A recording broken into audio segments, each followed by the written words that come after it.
Bismillah ar-Rahman ar-Rahim. Alhamdulillah wassalatu wassalamu ala Rasulullahi wa ala alihi wa sahbihi ajma'in. Assalamu alaikum wa rahmatullahi wa barakatuh. Welcome back to another session. Today we're going to have a look at the complete prayer from beginning to end.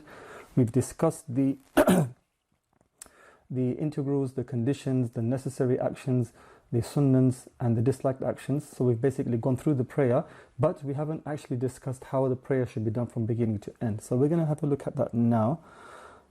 Conditions. We're going to start with the conditions. So as we mentioned, just a quick recap, we mentioned ritual purity before the prayer, purity of body, clothing and place, covering your nakedness, facing the Qibla, the entering of the time, your intention and the opening invocation. These are the conditions that your prayer is contingent on. These are outside of the prayer. Then we have the integrals inside the prayer. So we have the obligatory actions, we have the necessary actions, we have the sunnahs, the disliked actions and the invalidators, and then we have also the etiquettes and the emphasized and non-emphasized sunnahs. We did all this. So now we're going to have a look at the complete prayer. What does one do from beginning to end? First of all, make sure that there's no filth on your body or on the place you're going to pray. So if I need to make a bath, I'll have an obligatory bath. If you need to have the obligatory bath, you have the obligatory bath. If there's any filth on you, you make sure there's no filth on you. You do your wudu, and you do your wudu well. That means that you include all of the sunnahs that we discussed in the beginning inside your wudu. You use the toothstick also. You do the supplications within the dua, within your ablution, and then you make the supplication once you finish your ablution. Not to waste water, and apply perfume on yourself. So basically, to do whatever action you're going to do, whether it's a condition or whether it's the actual prayer itself, to do them beautifully and perfectly, to imbibe beauty into your actions. To make yourself well versed with the prayer time. So the next condition was the prayer time. So to know when the prayer time starts, to be aware that the next time is going to start, how long you've got between this prayer that you've just done and the next prayer. So maybe you need to prepare, maybe you need to find a water source, maybe you need to make ablution. Anything can happen. Maybe there's not a place for you. You won't get the opportunity to use a latrine or the washroom between now and the next prayer time. So to make sure that you've done your ablution before then. The next condition is the Qibla, to know where the Qibla is. So if you're traveling, to be mindful, to carry a compass or to have an app, or to think, could I ask people where I'm going? Or to generally know yourself which way the Qibla is. Be confident that you will know where you're going, that you know where the Qibla is. Then your intention. If you're making a single prayer, or if you're going to make a group prayer, if it's a group prayer, to intend praying behind the Imam. If it's a single prayer, to know exactly what prayer you're going to pray, whether it's a fard, whether it's a wajib, or a sunnah prayer, or a voluntary prayer, taraweeh, tahajjud, to know what you're going to pray.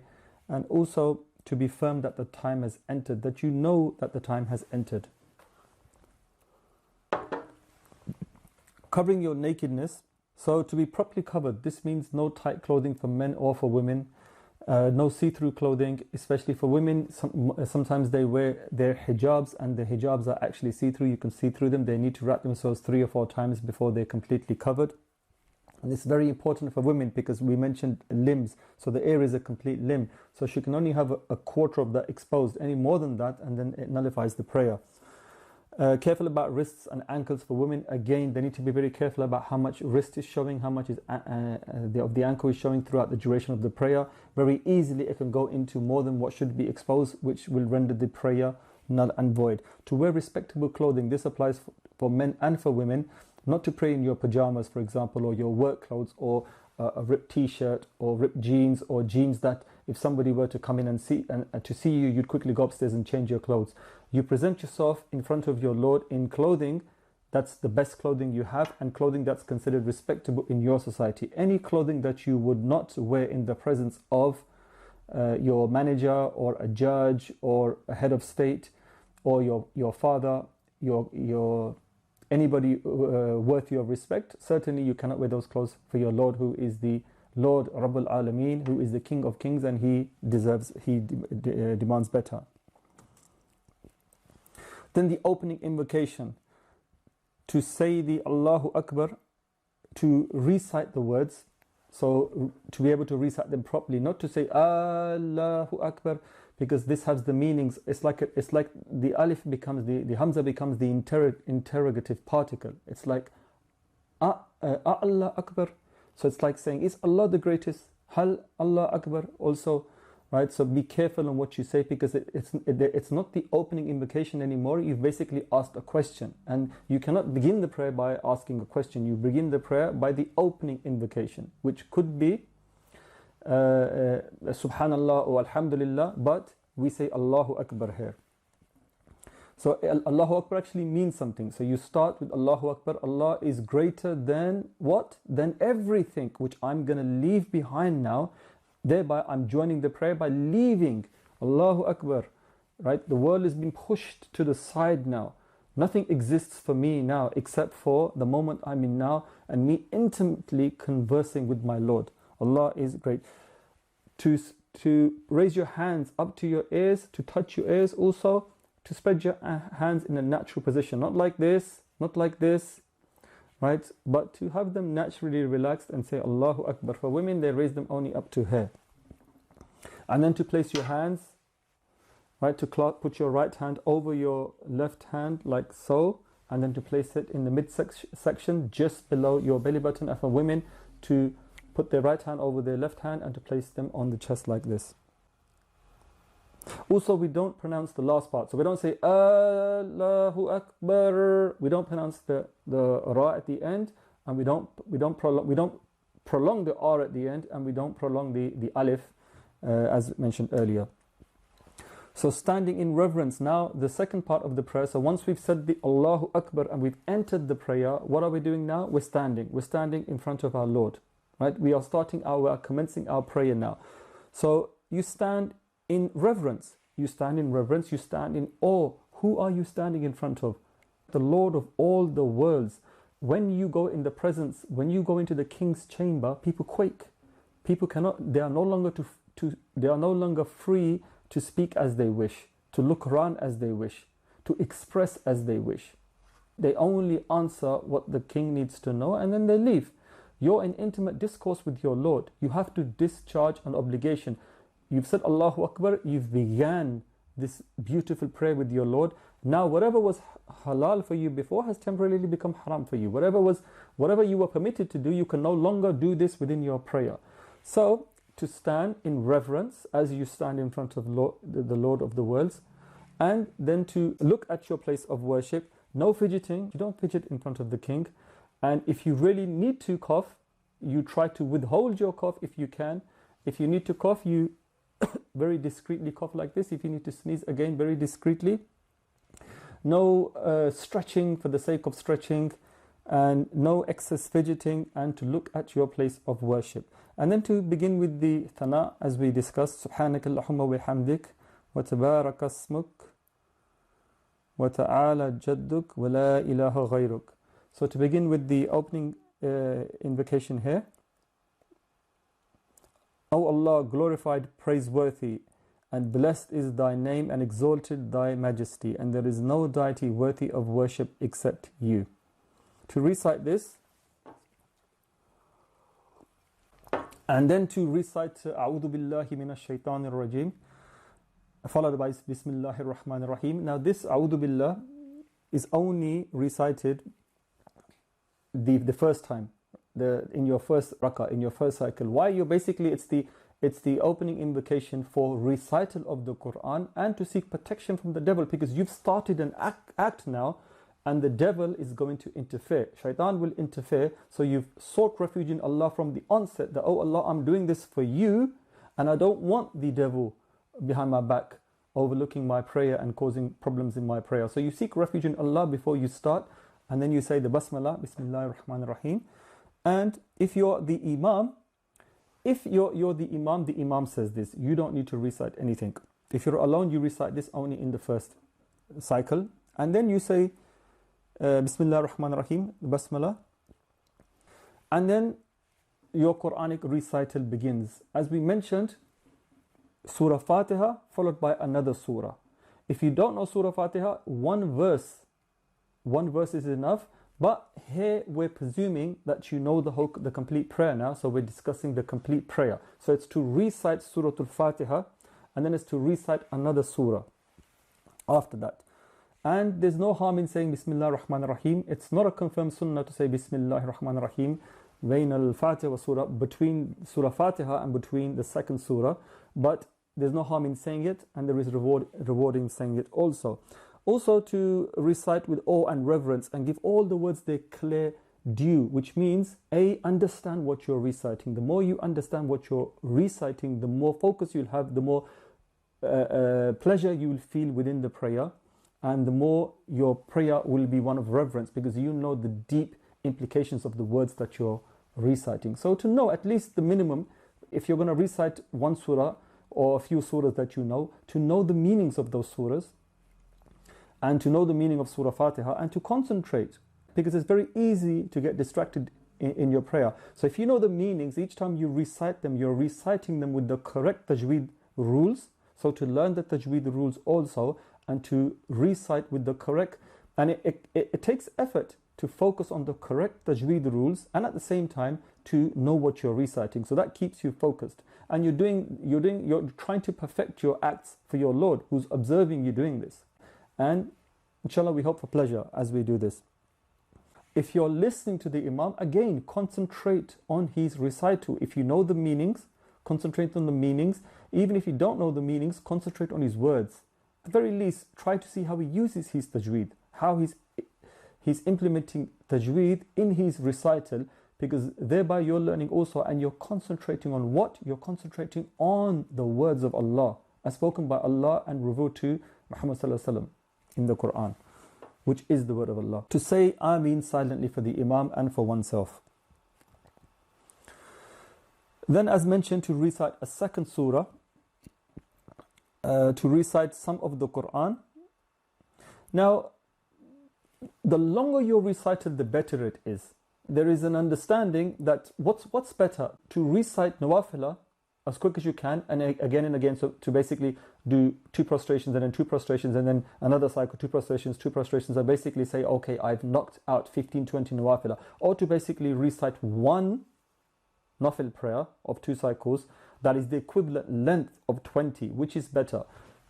The ulama say it's actually better for you to recite one cycle with a lengthy recitation, because the recitation is, you're reciting the words of Allah, and you're in prayer anyway. As we mentioned, the highest form of ibadah that you can do is your prayer, and then within the prayer is your Quranic recitation, which is number 2. So you've added that within your prayer anyway, and you're doing the recitation, and a lengthy recitation. It's a form of moving meditation. You'll be in the zone to concentrate, to stand in front of your Lord for as long as your Lord wants you to stand, right? A king doesn't dismiss his servant until the king wants to dismiss his servant, or until the servant has discharged his duty to his king properly. So you're in front of your Lord and you're standing, and the longer you stand in front of your Lord, the more beneficial it is for you. So if you know the long surahs, then recite the long surahs, but at the very least, as we mentioned earlier, to memorize a few of the short surahs towards the back of the Quran. They're not very difficult to memorize, and you hear them generally when you're in the masajids, in certain prayers, you'll hear the same surahs again and again. So they're easy to memorize because you've already familiar with the words. Or to recite at least the length of 3 short verses, if this is for someone who is still learning. One other thing to take note of is you can't recite holding the Quran. So we don't hold the Mus'haf in our hand and recite, right? This will render your prayer invalid. We don't do that. Then the next part is bowing, to say Allahu Akbar as moving into the bowing position. So we mentioned earlier, so from here, if you're going to go into the bowing position, we don't wait till we've gone down and then say Allahu Akbar. The minute, there should be no empty space, because you're reciting in this position and you're reciting in this position. What about this position? What's happening here? So we say Allahu Akbar to fill this position up with some sort of recital as well, some remembrance. So we say Allahu Akbar, and then you come into your bowing position. Again, to straighten your back, as mentioned, you're not standing like this, you're not standing like this. You're trying to form a beautiful posture at 90 degrees, right? Which, if it's possible for you, if it's not possible, then obviously if you're elderly and you're not as flexible anymore, or if you've got a back injury, then you may go down only this much. But if it's possible, for most people it is, to go down in an elegant formation, to touch your hands onto your knees, to keep your knees straight, keep your legs straight, to not to do this, but to spread your hands like so, and to grasp your knees. And for women, they keep their hands straight, they keep their fingers closed like this, and they don't bend down all the way. It's sufficient for a woman to bend down just enough that she can touch her knees. It's more closer to modesty for her. Then to recite 3 times Hana Rabbiyal Adim. So to recite this 3 times is from the Sunnah. And then when you basically get up, Samiyallahu liman hamida Rabbana walakal hamd. Now you can say Allahumma Rabbana walakal hamd, or you can say Rabbana walakal hamd. Right? You can add these 2 additional things here, it's not a problem. And then you say this, the Imam says this loudly once the Imam has stood up. For yourself, when you are praying, then obviously you say these silently, you go down silently, you come up silently, but you recite this to yourself enough that you can hear it. Then we go down into the prostration, again to say Allahu Akbar as you go down. Now when you go down to prostration, the first thing that touches the ground are your knees, followed by your hands, followed by your nose, and then your forehead. We don't go down straight as some people do, where they just basically fall onto the ground and they land on their hands first. Why we don't do that is because it resembles another prostration. So we don't do that. And even when we get up, we don't get up in that same singular motion where you've pushed off your hands and you're basically up. No, you kind of move up onto your knees and then you stand up. So when you're in prostration, again, for men, you separate your hands from your sides. You raise your elbows off the ground, right? You keep a space between your abdomen and your thighs. Your feet point towards the Qibla. So if the Qibla is this way, then these are my feet. My toes are basically facing towards the Qibla. I've kind of gone like that on my toes. I'm not flat, but I'm like that. And then to recite Subhana Rabbiyal A'la 3 times. And once you've done that, to basically sit up again. And for women, when they go down into sujood, they keep their body tight and close. It's better, it's more modesty in that for her. So her arms will touch the ground. She will keep them close, as opposed to men who keep them here. She'll keep them close to her sides. There will be no gap between the abdomen and her thighs. Right? So everything is closed up for a woman. It's better for her to do that. Whereas a man, he's more open, right? And unless you're praying in congregation, and then obviously you cannot do this, you're forced to do this. But if you're praying alone, certainly you would spread your hands a little bit wide and do a very open and a humble prostration. Once you sit up, for a man, also when you go down to prostration, you keep your fingers closed. And when you come back up, as you sit up, a man folds the fold of the left foot is going to go like that and this way, right? It's going to go slightly this way. So you're sitting down and this foot is up. So it's like this now. So this toe is facing the Qibla again, and whereas this is bent now. Whereas for women, they fold their legs underneath their buttocks, so they will sit on their left buttock and their legs will be out on the right hand side, the left one so, and the right one will be a bit more, and that's more modest for a woman to sit in that way. When you sit with your hands on your thighs, not in the middle, not towards the top, not on your knees, but just before where your knees start, rested firmly on your thighs, and your hands in a natural pose. And then you go down for your second sujood, repeating the same as we mentioned before. And then if it's the second cycle, then you stand up, which we're going to go through when I discuss the difference between the 2 cycle and 4 cycle prayer. And then the final sitting, so if this is your second sitting in a 2 cycle prayer, or it's the first sitting, or if it's in a 4 cycle prayer, it's your second sitting, to recite the tashahhud. Now it's wajib to recite this, and it's fard to sit for the length of this. So again, we mentioned the sitting position, so you're in a comfortable, composed, relaxed sitting position, looking down at your place of sujood, and you're reciting the tashahhud. Once you've done that, then this slide should have been the last slide, then you recite Durood Ibrahimi. So you send salawat ala Nabi sallallahu alaihi wasallam, you praise the Prophet, peace be, you send salam and salat upon Rasul Sallallahu Alaihi Wasallam.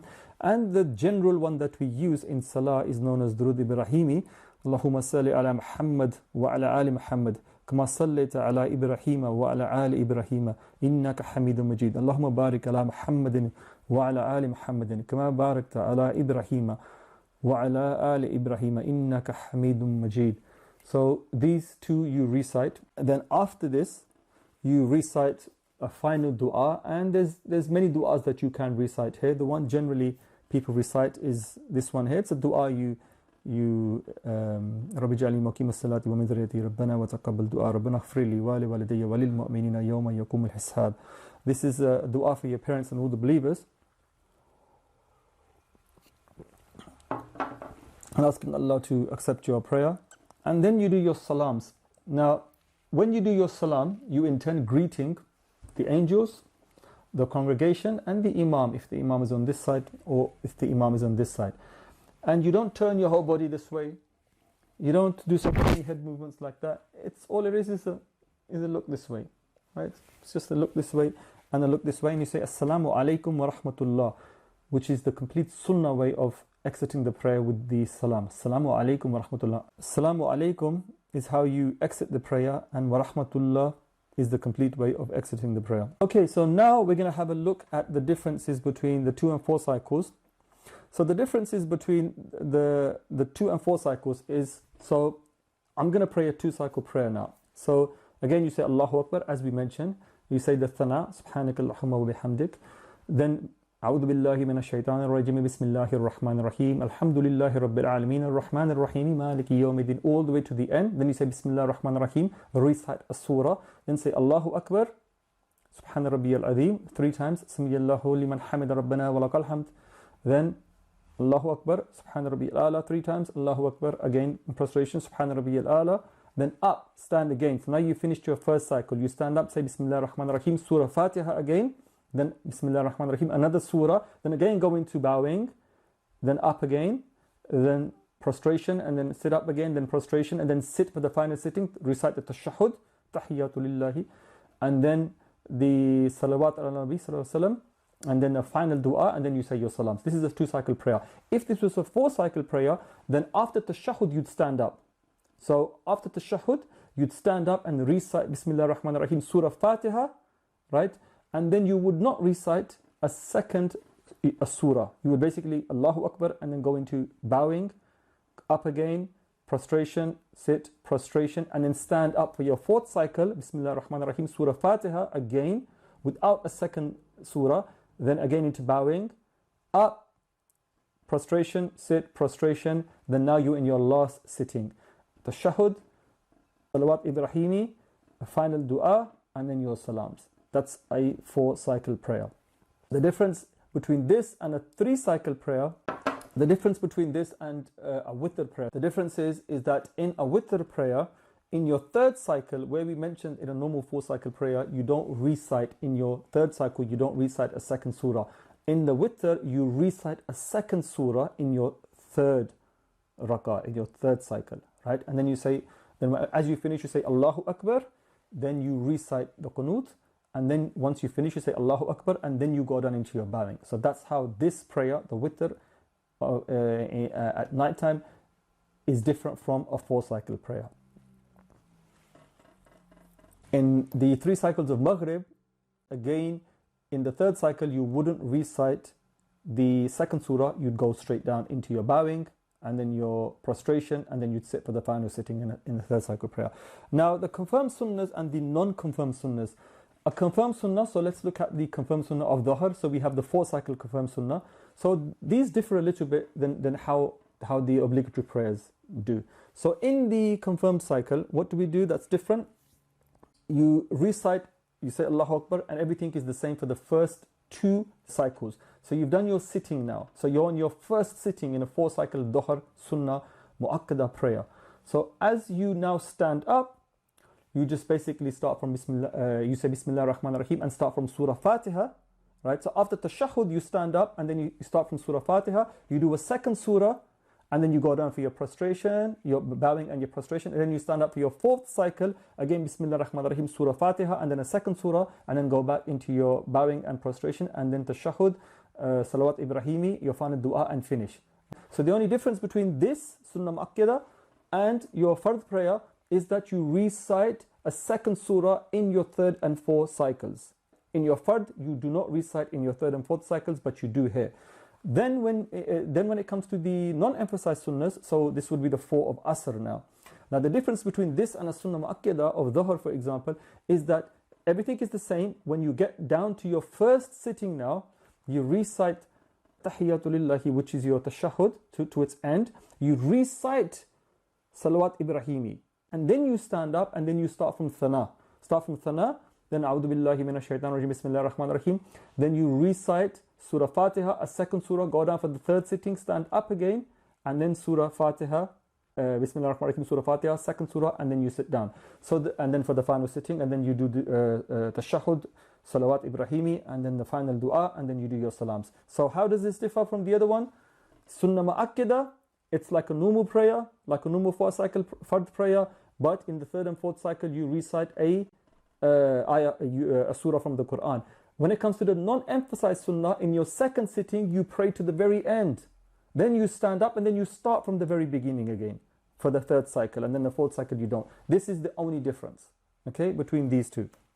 So that's all for today. So hopefully, I hope that's cleared up how to recite the prayer from beginning to end, the differences between the sunnahs and the fard prayer and the wajib prayers. Now it may sound a bit confusing. Obviously, if this is the first time you're learning this as a new Muslim, it's going to sound confusing. So the easiest option is that if you go to the masjid and spend some time there discussing this with people who know, discussing with the imam, discussing with the people that know, and inshallah it won't take you long before you will learn this, and it becomes routine, right? It becomes like something on the back of your mind where you won't need to worry about this, and you just do it as a matter of course. You know it by heart. It's very, very, very simple, and it's something that you do 5 times a day. It's not, as mentioned, it's not too difficult. You know, anything that you do repeatedly, after a while it becomes second nature. So your prayer also will become second nature to you, and it won't seem daunting once you've mastered it. And this is obligatory for everybody to master this science. And may Allah give us the ability to hold steadfast to the prayer and to act upon the sunnahs within the prayer and to be able to beautify our prayer.